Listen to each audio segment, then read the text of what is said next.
Hi there, my name is Rob, and behind me in this box is my brand new 2023 Saturn SD518 Inflatable SIB boat. Now, this boat has been marketed by Boats to Go and Saturn Rafts and Saturn in general as an 18-foot boat. But we're going to get into that in about a minute here. The reason why I'm doing this video is because I, like you, was looking for a boat in that inflatable market, and there was a lot of review videos, but none of them really had the hard facts and details that I was looking for. Hard measurements, not just about the overall length and overall width, but hard measurements, the measuring tape on there so I can confirm it, inside width, in between the tubes, the width of the tubes, the internal length, all these things. I wanted to know all these little details so I could figure out whether or not the boat was going to be suitable for my family. I have a family of 6 people, and therefore real estate comes at a premium on one of these. I need a cooler, I need a battery, I need all kinds of stuff. Life vests take up space. What I need is a lot of room. And when they advertised the boat as an 18-footer, I had to scratch my head a little bit. The reality is most of these inflatable boats, if you'll notice, they're always designated with a number. 518, 488, 470, 365, 385. What do these numbers mean? These numbers are meant for the European market. They're centimeters, and they represent the true overall length of the boat.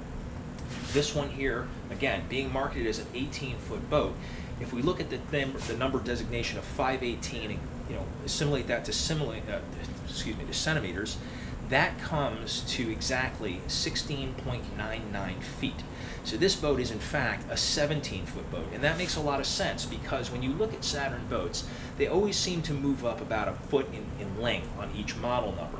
There's a few variations there, but for the most part, it's always 1 foot. Now, I've already owned one of these boats before, and it was the model just below this one, the Saturn SD518, and that was a 16-foot boat. Now, I can tell you with plenty of experience on this that this is a big boat, and it's not something you want to be breaking down and setting up every time you go out. I live down here in South Florida where it is extremely hot and humid, especially during the summertime. And to be out there trying to put this thing together, and then after you've been out on it for 2 or 3 hours, breaking it down to put it away again, you don't want to do it, believe me. Which brings me to this. This is the most critical piece of equipment you're going to need with this boat, and that is a trailer, of course. The thing with trailers, though, there's a lot of them out there on the market, and if you have the money to buy new, the world's your oyster, right? You can pick whatever you want. But if you're looking on the used market, how do you know what you need? I'm going to tell you. We're going to take some measurements on this trailer so I can give you the hard facts on the width and length of this sucker and how I made it work for me. Now, granted, this boat was originally meant for a Boston whaler that's a 13.4 foot. This boat being 17 feet, we had to make a lot of compromises. I had to move the receptacle with the winch all the way forward as far as it could go. I had to lengthen the support bunks. I had to lengthen them forward and back so that we had enough support to hold the tubes. And I believe I am just barely making the total width of this boat with the side bunks all the way out as far to the edges as I can get them. Not perfect, but the beauty of the inflatable boat is it's very light. The main area you have to worry about is on the transom where the weight is being held by the engine. And as long as that's being supported by multiple bunks, you should be okay. I'm also going to be using a transom saver that I'm going to be installing on this. That should also limit the movement and the vibrations of the motor and put less stress on the transom as well. So let's go ahead and get started by measuring this sucker right now, and I'll give you some details on that. All right, so let's see what we got here. We're going to start with the overall width.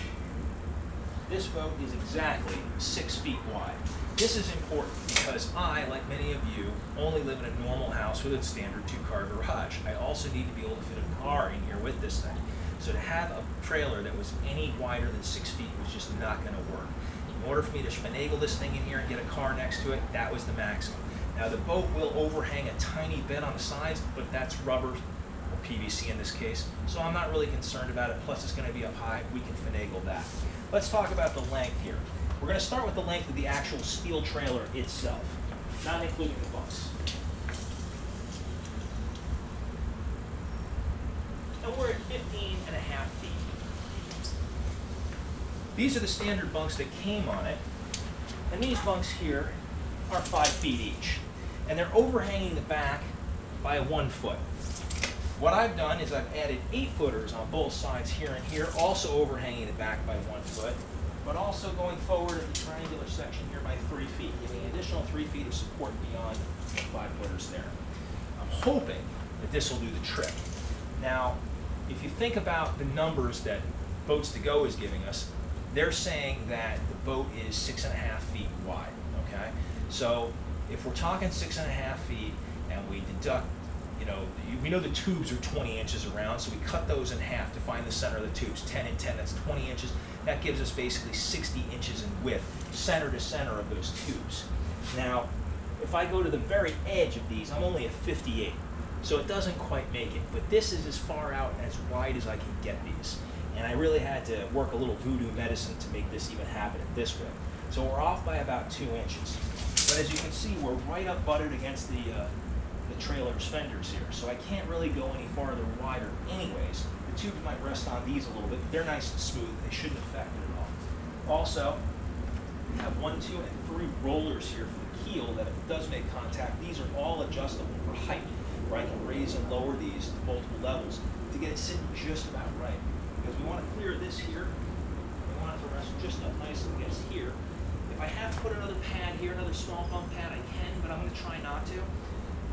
The other thing here to realize is that the reason why I have this so far back is I'm going to be doing a folding trailer tongue joint on this.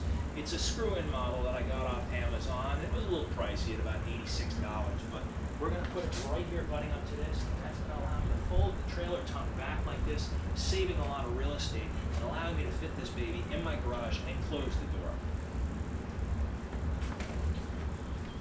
Now, looking at this trailer, you'll notice it's in pretty decent shape. There's not really any rust or corrosion on it. Little surface areas here and there. What I did was I got some, basically for POR 15, they sell it, it's a rust converter. And what it does is when you spray it on a surface that has any rust, it basically foams up and it takes about 24 hours. It turns to a white chalky substance on the surface, which is a zinc oxide, which is an anti-rust protective coating, and the rest turns black. I sprayed those areas with that to kind of stop the rust in its path. And then what I have over here,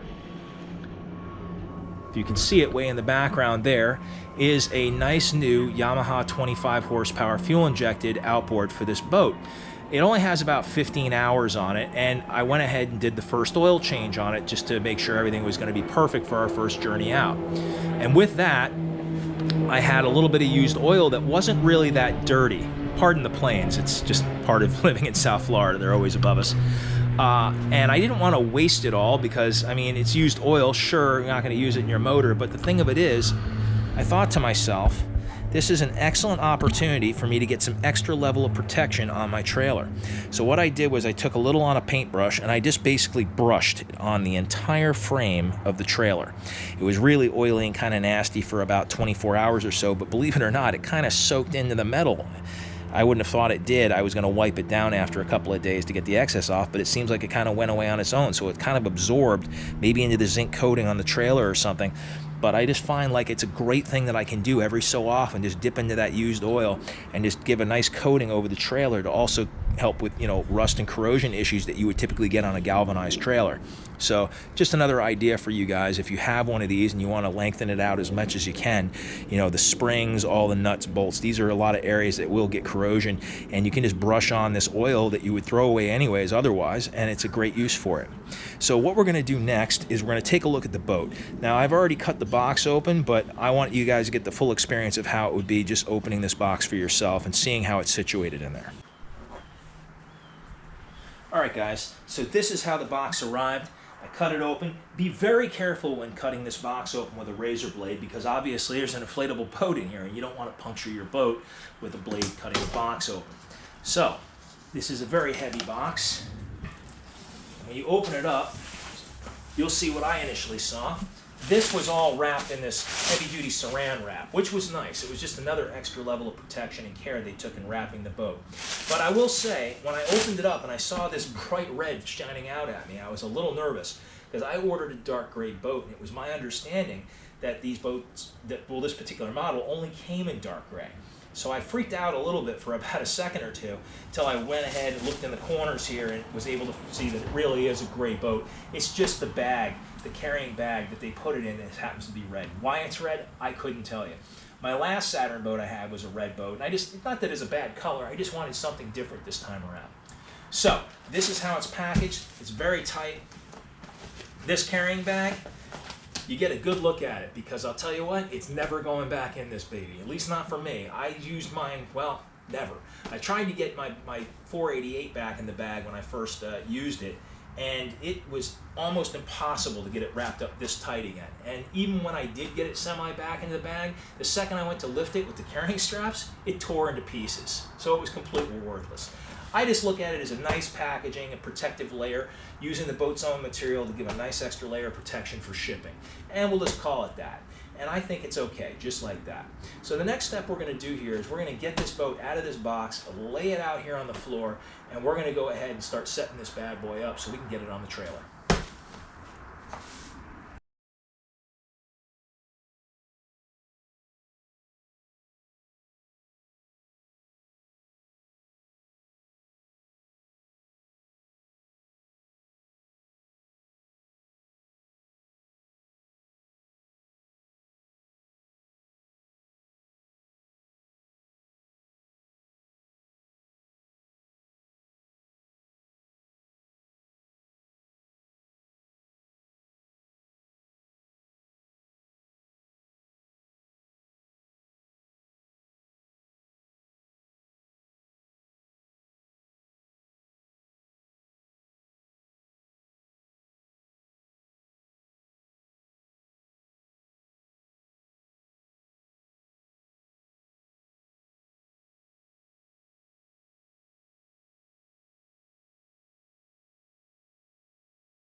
Alright guys, so hopefully that time lapse worked.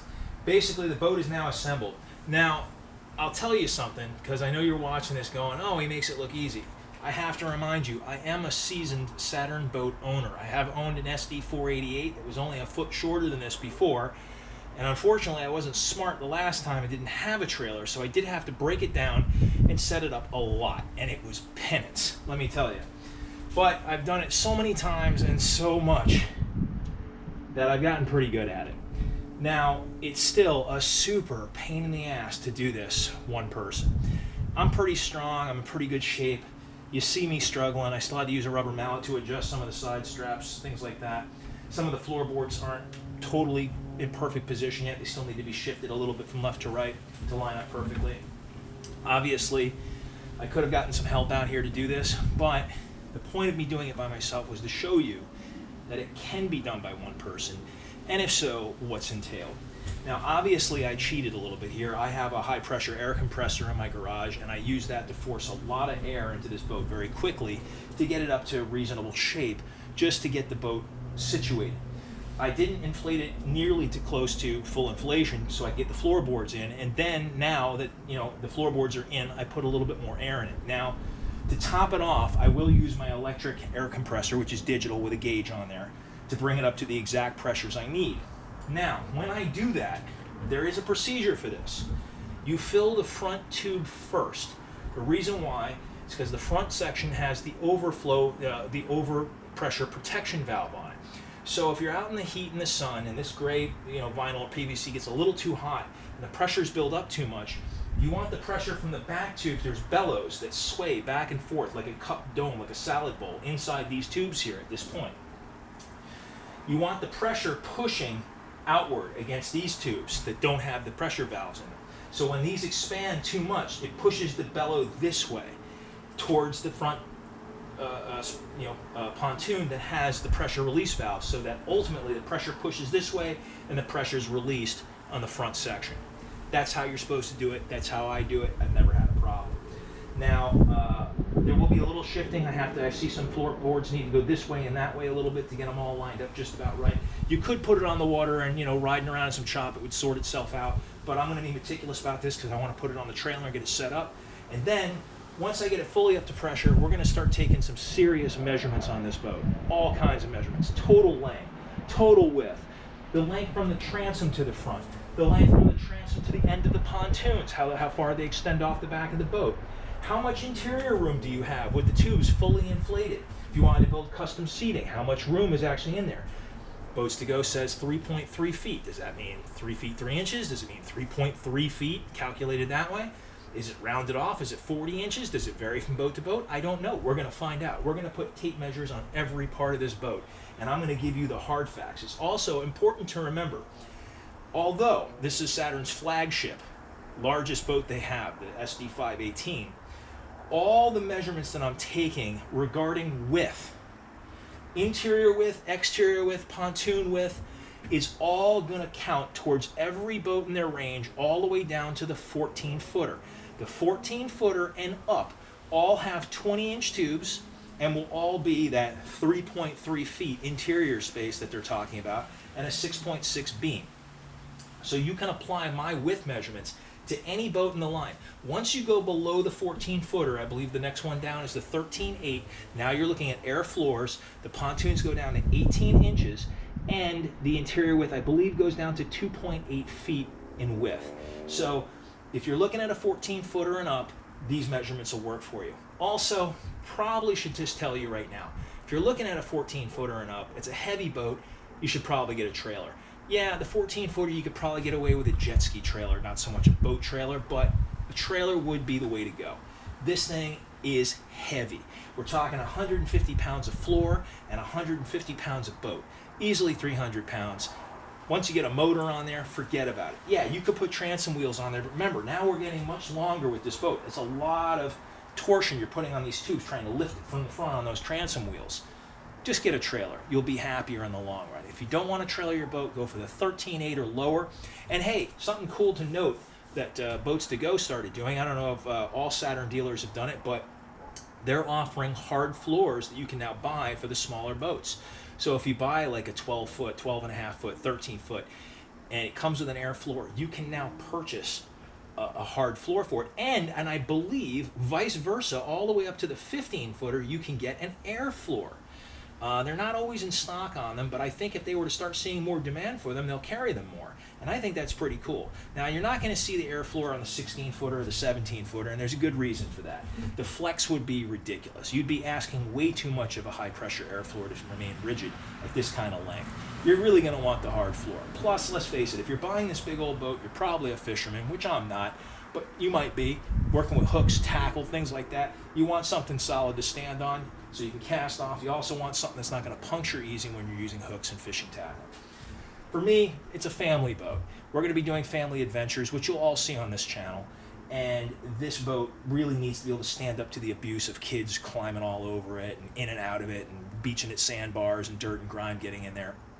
And we'll talk about maintenance on the boat and how I get the most amount of time out of these in a future video.